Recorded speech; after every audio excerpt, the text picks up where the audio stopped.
The main thing candlesticks tell you is rejection and pressure.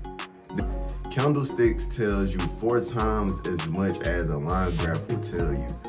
So first thing first, I'm not a financial advisor. I'm gonna just give you my advice, entertainment, and knowledge on the stock market. You can get your notebooks, you can take hella notes. That's all. The longer the wick, the more rejection. So this candlestick is rejected a whole lot more than this candlestick. Green candles, bullish candles, open at the bottom and then they go up. They go up and close at the top. Disciplined Diamond Hands is here back with another video to help y'all understand what candlesticks is. Candlesticks is one of the main things that you need to know for technical analysis, because candlesticks tells you 4 times as much as a line graph will tell you.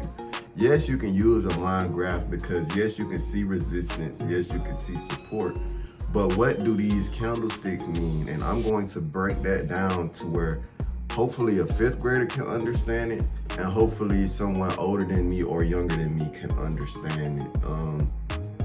But first thing first, we need to go over the definitions and what candlesticks is, and hopefully this video help y'all out, and the goal is to get it under 10 minutes, you know.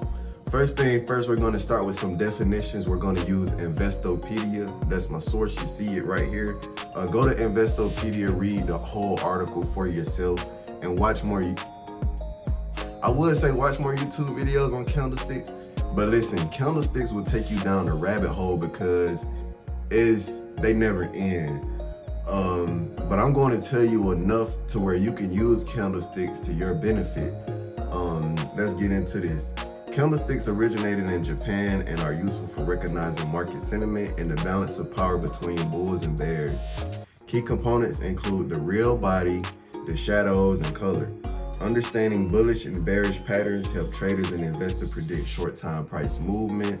Candlesticks offer visual and analytical advantage over other chart types. I was just explaining this. Due to their limitations, they are best used alongside other technical tools. And we're going to go over that as well, because a candlestick just don't work in the wide open. You also have, this is what I mean by you can go down a rabbit hole with candlesticks, because it's unlimited candlestick patterns. But I'm going to show you my favorite ones. I looked up my favorite ones, but as you can tell, if you want to learn about candlestick charts, you can learn about candlestick charts until you die. You can learn about technical analysis until you die, but I will go over what made me profitable. And honestly, a lot of these candlestick patterns gonna be mainstream because they make other people profitable and they work. The main thing candlesticks tell you is rejection and pressure. This line graph don't tell you rejection and pressure. It doesn't show you that it rejected at this 62, 66, 20 level rejection. It doesn't show you that, but candlesticks do. How do candlesticks show you rejection? Let's use this first over here. This is what I drew up for y'all. So let's go back here as well. I want to break this down. This is a selling candle. This is a red candle, is selling. How do I know it's a selling candle? Because selling candles, they open at the top and they go down and close at the bottom. You got to think about this. You start up here and you go down. You start up here and it went down negative. It's going down negative. You see this? Look, it's red. It went down. It went from 72.30. It went down negative to 70.40. What does this mean? That's a big red candle. The bigger the candle, the more selling pressure it is. There's more selling pressure here than it was here. If you see a doji, if you see a candlestick like this where the body is so thin and it's in the middle, this means, let me show y'all, let me circle this. I'm gonna go on a smaller time frame as well to show you what it means. If you see a candle like this means buyers or sellers didn't win. It's an indecisive candle. This means it went up, sellers pushed it down, it went down, and buyers pushed it up, and it closed in the middle.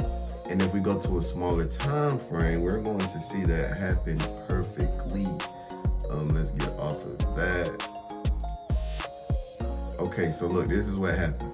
Buyers pushed it up. buyers pushed this up throughout the day at 10 o'clock. Well, really at 9 o'clock, buyers was buying Cisco up. And then at 1400, 2 o'clock, sellers pushed it all the way back down and started selling. And that gives you this doji candle, an indecisive candle. So boom, these are one of my favorite candlestick patterns. As you can see right here, doji is indecisive. A dragonfly is another one of my favorite candlestick patterns. A hammer is my favorite, bullish engulfing. Doji, hanging man, anything hammer wise, hanging man, doji, or engulfing, that's my favorite. Everything else I do not use personally because it's just too many candlesticks to remember. Red candles open at the top and close at the bottom. The longer the wick, the more rejection. The longer the wick, the more rejection. So this candlestick is rejected a whole lot more than this candlestick. Also, the buying pressure of this candlestick is a lot more than this candlestick because this was smaller. That's why the pressure is less. Green candles, bullish candles open at the bottom and then they go up. They go up and close at the top. It's positive. Right here, and it go up. Think about your money. If your money starts at 0 and it go up to 2, positive. If your money starts at, let's say it starts at what, 63, because this is where this candle stopped at, 63. It goes from 63 down to 44, that's negative. The bigger the candle, the more pressure. The longer the wick, the more rejection. Each time frame explains. The higher the time frame, the more data is in the candlesticks. So basically this 1 day candles, look, this 1 day I circle right here, this doji. Make sure, yeah, this doji I circle. It's a 1 day time frame until I go down to smaller time frames, and then I can really see what it did on the smaller time frame. The same way how I told y'all, it went up, sellers pushed it back down. So as we can see, Cisco rejected beautifully off this level on a 1 day time frame. We can't tell that on the line graph because the line graph is essentially just the average price movement. If it make a fast movement, it's not going to follow that. So let's go back to the candlestick. How did it show rejection here? Okay, so price started here, right? Price opened here. I got these backwards. Price opened here, right? It went up to here. Buyers pushed it down. That's how you get the higher wick. You only get a wick if price was there previously and then it moved back from that area. Then it started to sell off, and it went down here. But buyers pushed it up.